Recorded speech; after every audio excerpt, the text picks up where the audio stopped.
नहमदुहु व नुसल्ली व नुसल्लिमु अला रसूलिहिल करीम अम्मा बाद फ़अऊज़ु बिल्लाहि मिनश्शैतानिर रजीम बिस्मिल्लाहिर रहमानिर रहीम। या साहिबल जमाली व या सय्यदल बशर मिन वजहिकल मुनीर लक़द नुव्विरल क़मर ला युमकिनुस सनाउ कमा कान हक़्क़ुहु बादस खुदा बुज़ुर्ग तु ये क़िस्सा मुख़्तसर व अहसनु मिनका लम तरा क़त्तु ऐनी वाजमल मिन कलम तलिदिन्निसाउ खुलिक़त मुबर्रअम मिन कुल्लि ऐब कअन्नका क़द खुलिक़त कमा तशाउ बलगल उला बिकमालिही कशफ़द दुजा बिजमालिही हसुनत जमीउ खिसालिही सल्लु अलैहि व आलिही अल्लाहुम्मा सल्लि व सल्लिम व बारिक अला सय्यिदिना व मौलाना मुहम्मद व बारिक व सल्लिम व सल्लु अलैहि। दर्स मौजमुल औसत हमारा जारी है।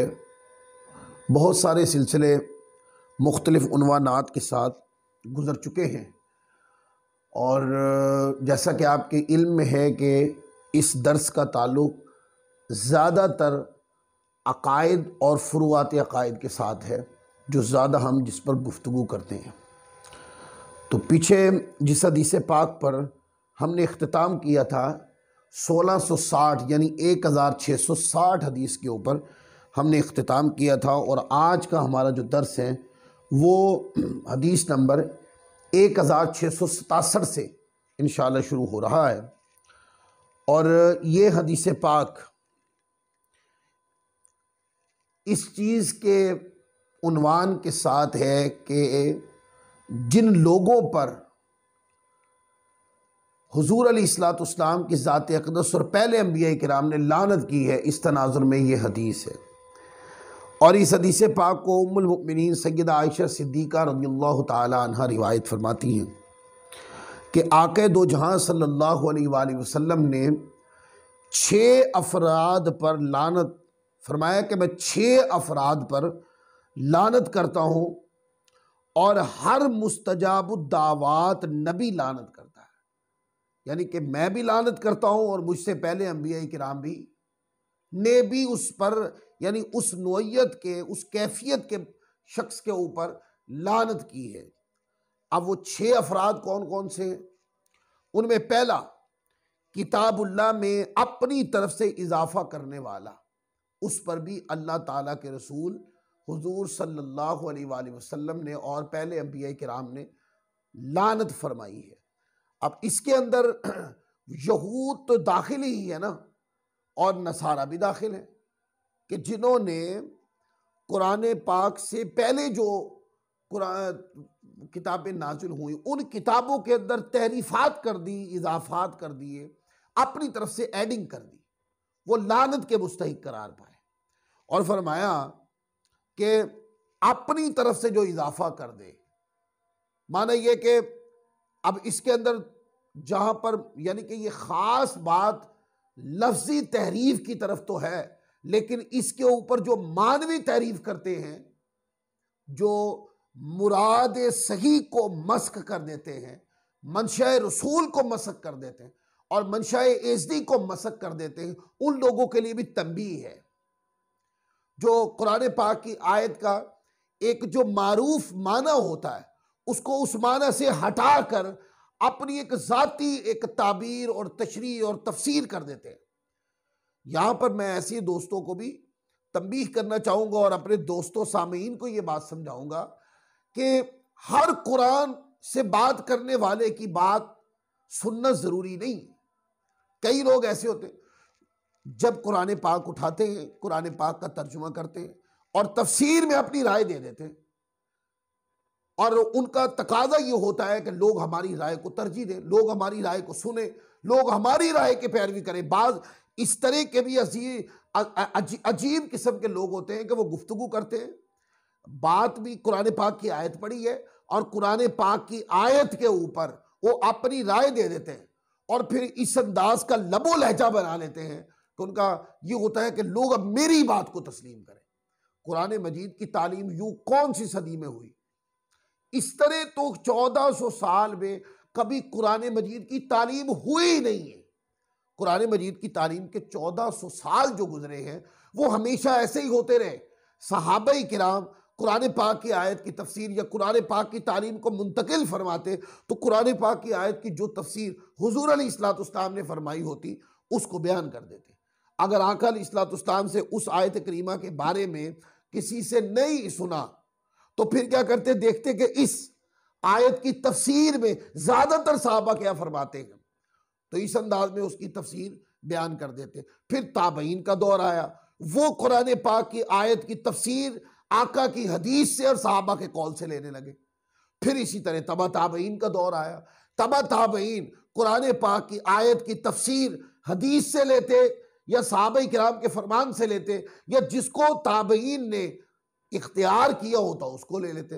यानी जो माना उस आयत करीमा का ताबईन में मारूफ होता वो ले लेते, क्योंकि जो मारूफ माना होता है वो कुरान और हदीस या अकवाले सहाबा से ही अखज़ किया गया होता है।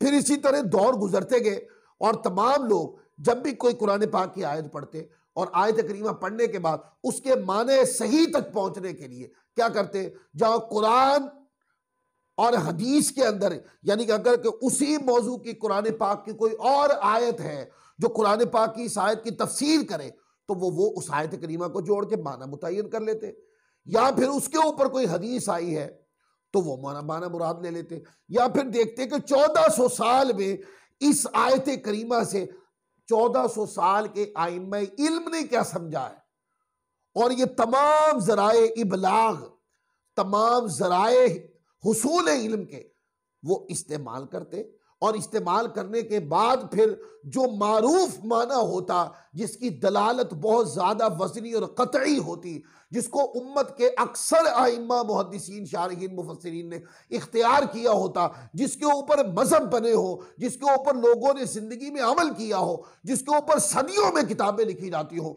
वो माना वो उससे मुराद लेते और मुराद लेने के बाद लोगों को बयान करते।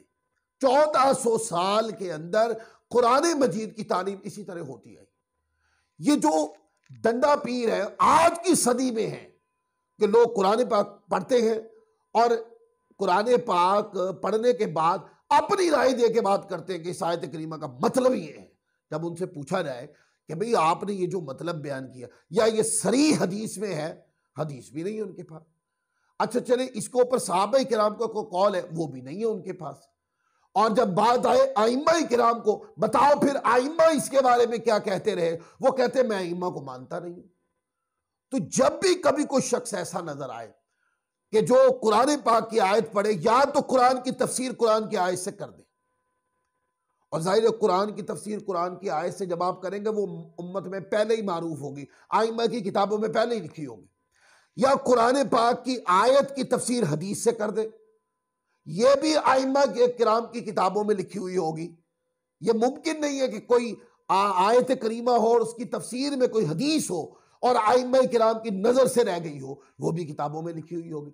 और अगर आपके पास कुरान की तफसीर कुरान से करने की भी अप्रोच या दलील नहीं है आपके पास, कुरान की आयत की तफसीर हदीस से होती है, आपके पास हदीस भी नहीं है, फिर आपसे पूछा जाता है कि क्या कुरान पाक की आयत की तफसीर आप कोई कौले सहाबी है आपके पास, वो भी नहीं है आपके पास, और फिर आइम्मा को आप मानते नहीं हैं, तो फिर आप कहते हैं कि मैं इसके बारे में या क्या कहता हूं, भाई हाँ आप कुछ भी कहते हो, हमें आपसे कोई लेना देना नहीं है।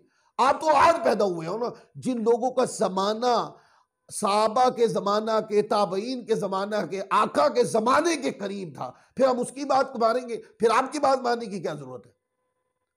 तो लोग भी इस चीज को अपनाएं।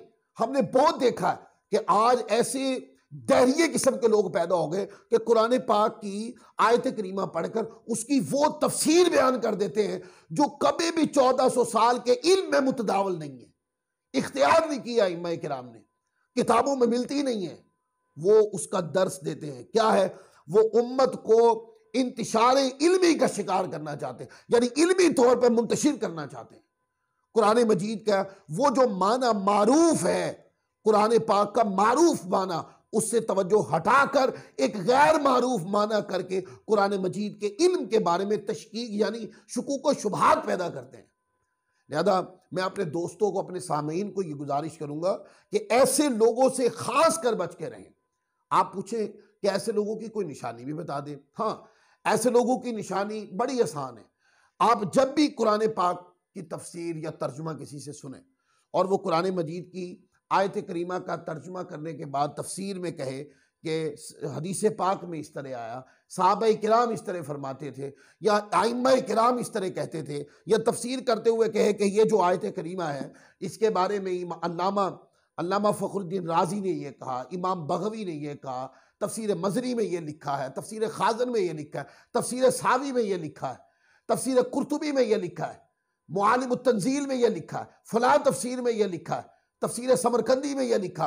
अगर कोई इस तरह बात करे, कुरान पाक की आयत की तफसीर के अंदर इस तरह दलालत कायम करे, हदीस में ये साहबा ये फरमाते थे, आइम्मा इसके बारे में ये कहते हैं, जो इस तरह कुरान पाक की तफसीर बयान करे उसकी तफसीर सुनने वाली है। क्यों?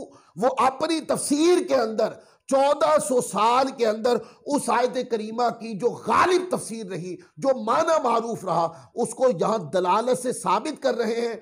और एक तो ये बात, और दूसरी ये है कि वो अपने से पहले लोगों की इल्मी रियायत रख रहे हैं और जो इन सारी चीजों की हुदूद से गुजर जाए और गुजरने के बाद कहे कि मैं नहीं मानता किसी भी आइम्मा को, तो ऐसे बंदे की मजलिस से उठ जाएं, ये जुमला कहकर उठ जाएं कि जब आप पहले आइम्मा को, जिनका जमाना हुजूर के जमाने के करीब था, जिनकी मेहनत हमसे ज्यादा थी, जिन्होंने दीन के लिए कुर्बानियां ज्यादा दी, जो दीन बयान करने में हमसे ज्यादा मुखलिस थे, तो अगर तुम उनकी नहीं मानते तो फिर तुम्हारी सुनने की हमें क्या जरूरत है। इस तरह का जुमला मोतरिजा बोल के उठ जाए उसकी मजलिस से, ताकि उसको तकलीफ हो कि पहले आइम्मा किराम को रद्द करने का नतीजा यह है कि लोग मेरी मजलिस को ठोकर मार के उठ गए हैं।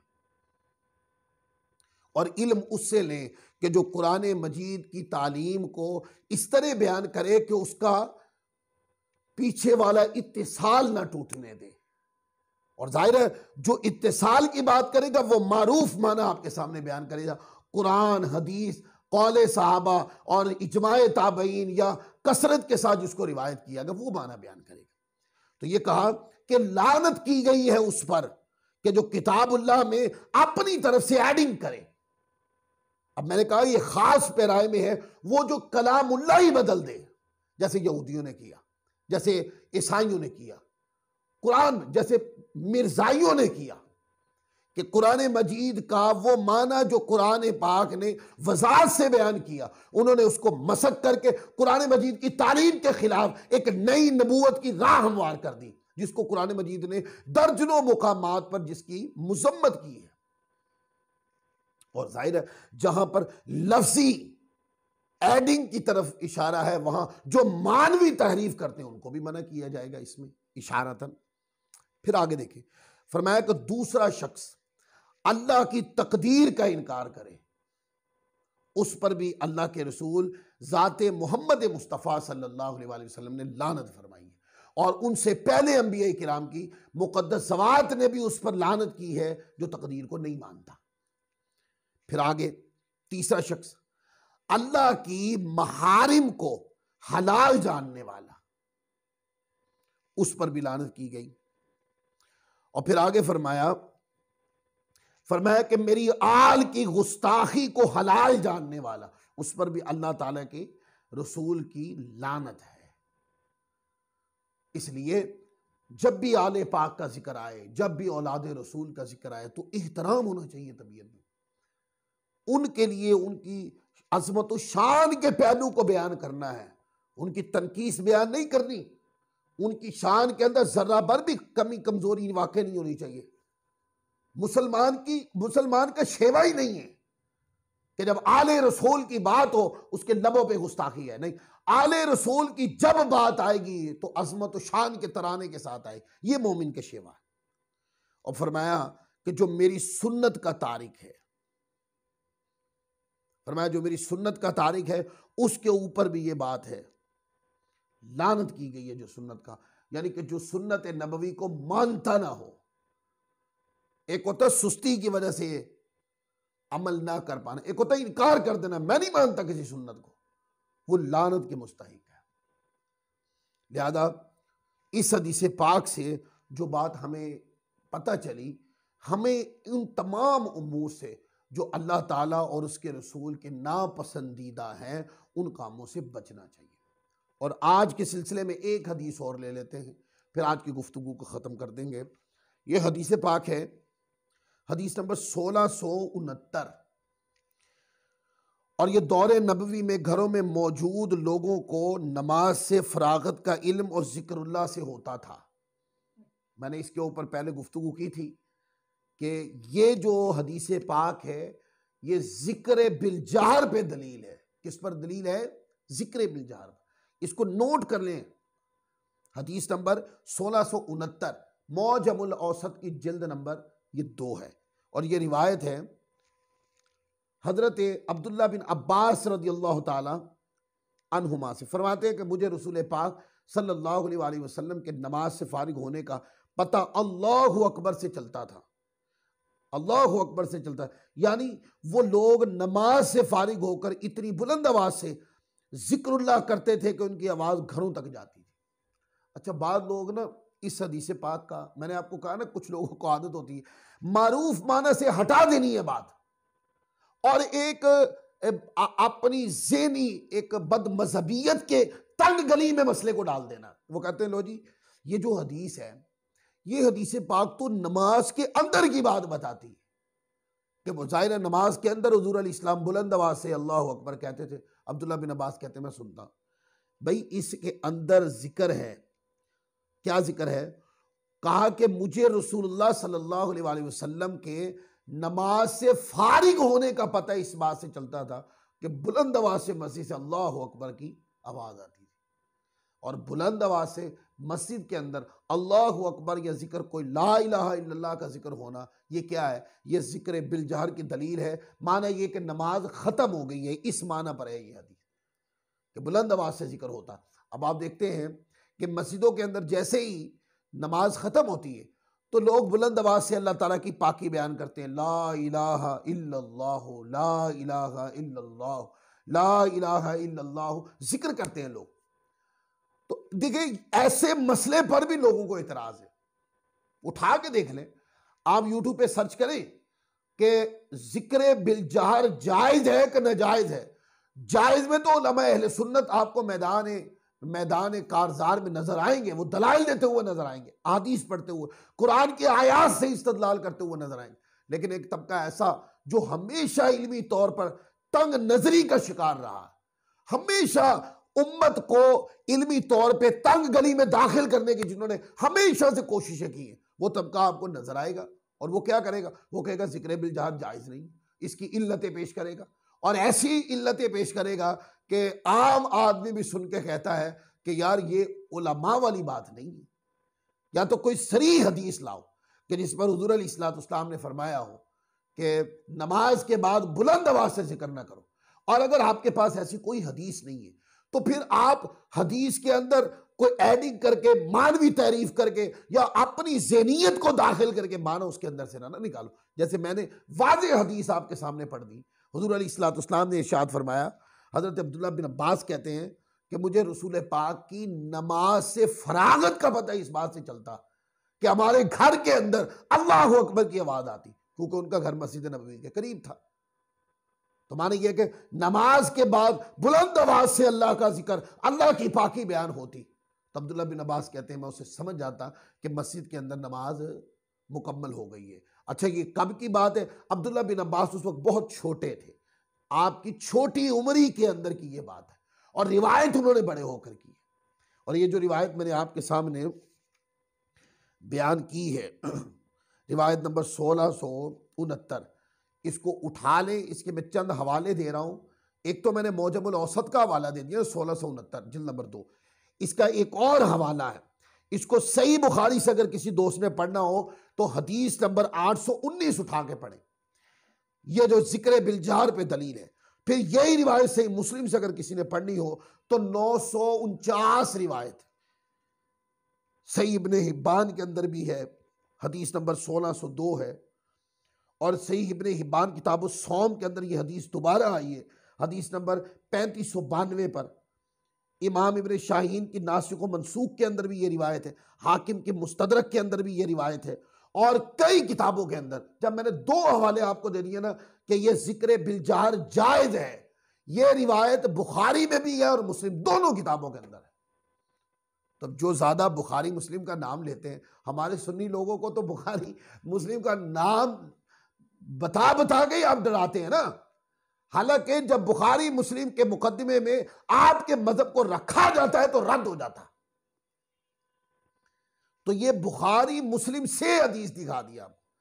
मौजमुल औसत का दर्स हो रहा है इस वजह से, लेकिन उसके अंदर मैंने 2 हवाले ऐड कर दिए। बुखारी उठाए 819 हदीस उठा ले, यही रिवायत है अब्दुल्ला बिन अब्बास की।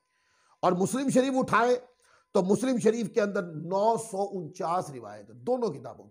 लिहाजा जिक्र बिलजार का मसला कोई इख्तलाफी मसला नहीं, ये ऐसा मसला है जिसके ऊपर इमाम बुखारी इमाम मुस्लिम दोनों ज्वाइंट है, दोनों का एक ही बात है, एक ही मजहब है दोनों का। लिहाजा आज की गुफ्तगू ये जिक्र बिलजहर की हदीस, हदीस नंबर 1669 पर इख्तिताम करते हैं। फिर इंशाअल्लाह अज़्ज़ व जल अगली हदीस पाक के साथ इंशाअल्लाह अज़्ज़ व जल फिर हाजिर होंगे। अल्लाह ताला की बारगाह में ये दुआ करते हैं, अल्लाह तबारक व ताला हमारी ये नाकिसी कोशिश दर्स की सूरत में जो मौजमुल औसत हम पढ़ते हैं, अल्लाह ताला अपनी बारगाह में कबूल मंजूर फरमाए। वमा अलैना इल्लल बलागुल मुबीन।